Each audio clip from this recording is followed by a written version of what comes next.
habeen kasta 3 saac baan telefoon kala hadlaa waxaan in yar u jeesadaa in raahdo waan ku jeclahay iyadna intii habeen walba screenshot iga qaaday walaalkay hadalkiisa kama daalo lagu dhufay baan ku leeyahay basti way andartade illa hadamu bogsonde ukawe sidide sababta ay gabadha gaaban ugu qurux badan tahay gabadha dheer wax kala maaha gabadha gaaban markay sara ku soo eegto indhaha quraarada wada arkaysa laakiin gabadha dheer markay sara ku soo ma arkaysid dadii leedii ku dhufay fiifa gabadh gaaban rahman ya rahman saacidni ya rahman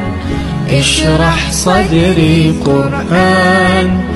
imla قلبي قرآن واسقي حياتي قرآن رحمن رحمن ساعدني يا رحمن اشرح صدري قرآن ولجيت أيوة ليه بس جعلك أنا أذيك أنا قد حين ولجيت ملهن إنها عندي كمركي خبطان كنتي ما بقى قانم صدان قناعي waxaadna ogaataa jaceelka inuusan indhaha hooyaday u dambi dhaaf oo aabbahay u dambi dhaaf oo waalidiinta u dambi dhaaf oo awowyo u dambi dhaaf oo eedooyin u dambi dhaaf oo habaryaro u dambi dhaaf waa soo ducaynaya ilmaha ducada uu ducayn